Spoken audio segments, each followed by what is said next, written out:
Hey family, how you doing, boots? Per usual, before I jump into this, let me start by saying black love, black pride, black power. You have to know yourself, to love your people. And with that being said, I am actually lightweight excited because I feel like it's long overdue to jump into this video. And we are going to be talking about beauty standards. Now, with this being said, a lot of people may, well, actually probably not very many, but many people may be surprised as to the standard that I've set for Black beauty. As in, this standard does not exactly look like me. Now, don't get me wrong, just because I say what my standards of beauty are and what these standards of African beauty are, not should be, I'm just saying that's what it is, because it is what it is. We're not going to go by anybody else's beauty standards of us. We're not going to go by anybody else's beauty standards, period. This is straight up by, for, and logically based in us, African people. And so by my own standards, I am not the epitome of beauty. I am fabulous, you know, flawless, gorgeous. I do think that I am a very beautiful person. However, I know that I'm not the standard, which is cool. And this is one of those videos that is probably most likely going to get our lighter skinned and also the biracial and non-black trying to claim Black identity people. They're the ones whose panties will normally get in the bunch when the standards are set, because they're used to being the standard of Black beauty. And it's not fun when it's not you, I guess. But hey, the beauty standard of African beauty isn't me either, and I'm still fabulous. Ultimately, disclaimer, as long as you are an African person, which means you have two undeniably African parents, no matter what kind of African, two African parents, you know, or maybe you're a Black passing person with a biracial parent and an African parent. As long as that's what you got going on, you are on the team and you are fabulous, honey, and just work anyway, regardless of how close or how far you are from this particular beauty standard. Especially because the standard is what it is, but it manifests itself in different ways. You may not have the darkest skin, but you might have very prominent African features that you're going to be seen, especially to people who have an Afrocentric mindset, as a beautiful person. In fact, I have a little sister. I call her my little sister. That's my best friend. So my little sister we just tight. And she has very strong African features, but she's really light skinned. Her hair is 4C, beautiful hair. It's locked up, but she has light skin, but she is beautiful. And her features are manifested in a very strong African way. And then you have people out there like some of the Tinka Sumners who have the skin tone. We don't know what her hair is looking like. We just don't know. But her features are not very prominently African. She has more of a, it's not aquiline. She has more of a straighter, narrower nose, and she does not have the most fullest, largest lips, or the highest of cheekbones, and we still don't know what her hair is looking like. But the point of the matter is, there are different ways that this beauty standard can manifest itself into you. And with that being said, there are different ways for you to celebrate yourself and your own beauty by being able to see yourself in the African beauty standards. And I think that's one of the most important things. We'll start sounding Belizean again. I'll be going in and out, y'all. I've got so many different languages and regions and accents going on. There's no telling where I'll be from one moment to the next. But I think that's one of the most beautiful and important things about having African, the epitome of looking like an African, as the beauty standard, because African people diasporically, African people continentally, African people everywhere will be able to see themselves, see pieces of themselves in this beauty standard that I'm about to lay before you, versus we're not able to see ourselves at all in the beauty standards given to us by non-African people. So with that being said, the number one thing, number one standards, number one go-to measurements, I guess, would be literal Blackness. The blacker you are, the darker you are, the more beautiful your skin can be considered. Now, this isn't just saying just because you're the color of the midnight sky that you're automatically beautiful, because your skin could be, their skin type could be trash. Like you could be covered in acne, or you know, who knows, or whatever, or your features can't, you know, may not be as popping, or who knows. There's, you know, there's different ways to go to and from this. Having, just like having light skin does not make you cute, having black skin does not make you beautiful automatically.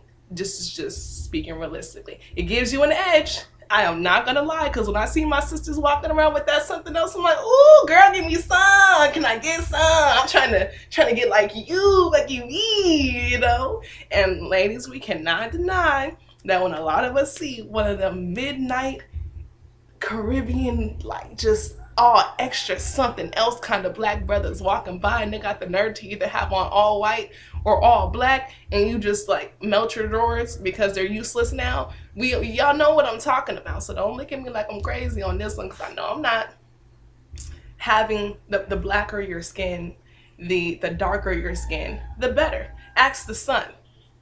Don't argue with me, argue with the sun. You know, let's just be real about it. That comes to the same thing with our eyes as well. The darker your eyes, the better. Again, ask the sun, ask nature. You know, I didn't make these standards, the sun did. Nature made these standards. Hair, 4C hair, and I'm gonna do a separate video on this, but to go into more depth. But 4C hair is the most beautiful African hair, because one, it's the most strongly, undeniably African hair. I say the most strongly, undeniably, because 4C hair only comes with black people too, and 4B hair only comes with black people too, and even 4A hair. But when you get to those threes, you know, we got a lot of Northeast Africans that might not like this one, because I know they feel like they're the epitome of African hair beauty, but a lot of y'all got a lot more going on than just African, and your hair reflects that, which is cool. But when it comes to the standards of African beauty, African is the standard, and 4C is it. I just be watching YouTube tutorials of my beautiful African sisters continentally and diasporically with their 4C hair, whether it be the TWA, whether it be mid-length, or the ones that just got them all long down here and stuff. You know, they'll go and twist it up, they'll be talking to you and it look like this, and they pull on it and it just keeps going. It just keeps going. Beautiful, beautiful 4C hair. 4C hair is the strongest hair. It is the most durable hair. It is able to deal with the most naturally as well. And again, don't ask me, ask the sun. Okay, 4C hair is the standard of black hair beauty. Now, I have 4B hair with a 4C kitchen. And I do sometimes wish that my whole head was 4C, but it's not, and it's 4B, and I still love it. My hair is still gorgeous, it's still fabulous, and I'm still absolutely happy with what I have. You know, another feature, them African lips. Yes, let's get into it. And African lips, okay? The more full and the more shapely your big ass black lips are, the more beautiful. Now, this one is one that I think, I mean, with anybody's features, it would be nice if they are proportionate with the rest of your face. But if we are specifically singling out lips, full, shapely, and, you know, a little on the larger side, defined lips are the beauty standard for African lips. Nose.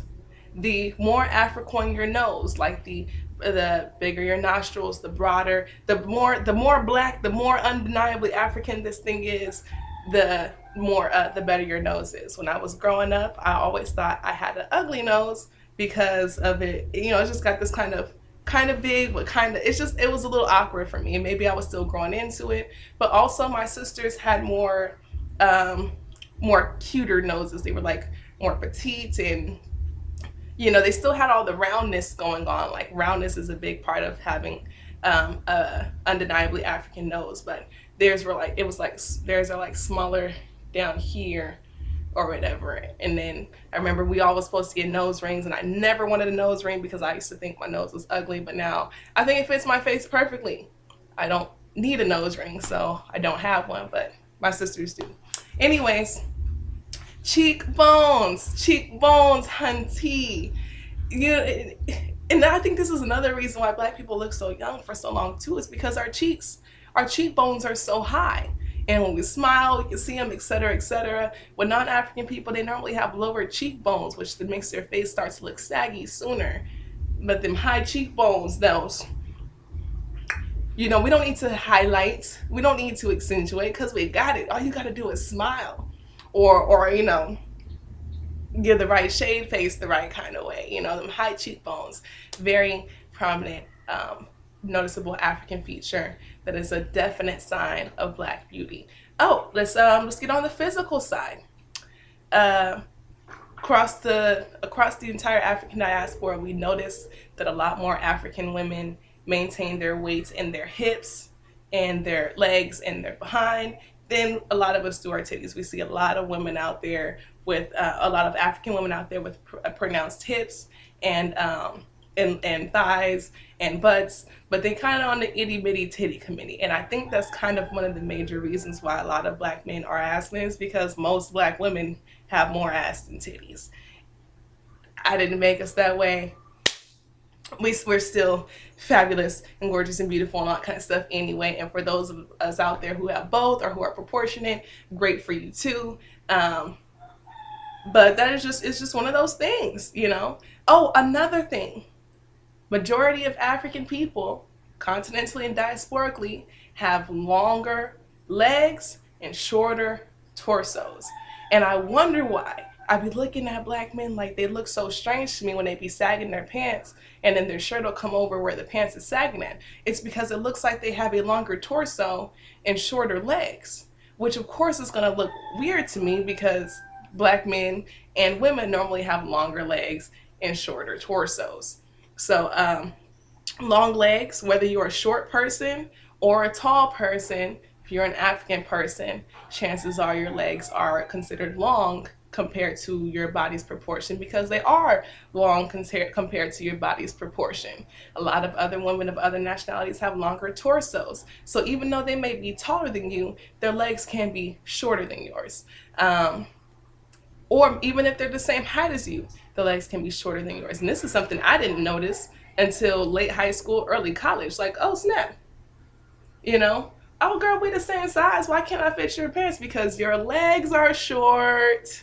That's just one of those things. So those are a few things. I'm sure I might be missing a thing or two here or there, but definitely when it comes to African beauty, African is the standard. So the more African your features, the darker your skin, and to things that, the more undeniably African your hair, the more beautiful those features will be. Now, how those features combine on you is a different story. Again, we have some people who may not have the dark eyes, but they'll have the cheekbones, the lips, the nose, and the skin and the hair. Or they may not have, the fullest of lips, but they've got the cheekbones and the skin and the hair. How these different African features combine is always going to be different. And that's how we get so many different kinds of beautiful African people out here. So just because you do not check off on the mostest of every single feature does not mean that you now, by African definition, are not attractive. That would be false. And if that was the case, I'd be sitting here feeling ugly, and I don't. I don't, and I'm not going to, and you shouldn't either. If you are an African person, then you should celebrate and take pride in and take joy in and hold dear the things that are undeniably African about you. Because guess what, boo-boo? Nobody can do it but us. Nobody's got it but us. I don't give a fuck what anybody says. You can find a white person with full lips and dark eyes and high cheekbones, but that hair is never going to be 100% kissed with frequency, okay? It's never going to be 100% in tune with the universe. Oh, and guess what? That skin is never going to be that midnight sky or nowhere near. So all my sisters out there on the lighter side, don't stress it that you're not the epitome standard this time. If you are truly proud of and happy with who you are as an African person, then you'll love the fact that African is the standard for us African people, you know, and for all the half and half people out there, the biracial people out there who are used to being the standards, and they may look in the mirror and they may not see enough of these standards that satisfy their ego. It's, hey, you make your own beauty standards for your own group of people, because I'm not going to sit here and allow my brothers and sisters to continue to waddle in self-hate because you want to be on a pedestal. I'm sorry. With that being said, Black love, Black pride, Black power. You have to know yourself, to love your people. Stay Black and stay beautiful, my fabulous African people of all shades, shapes, and sizes. Just remember that healthy is always the healthy you is always the most attractive you. That's the main part. And you can check out my thick versus healthy video for more of how I comment on that one. So don't get mad, get right. Peace.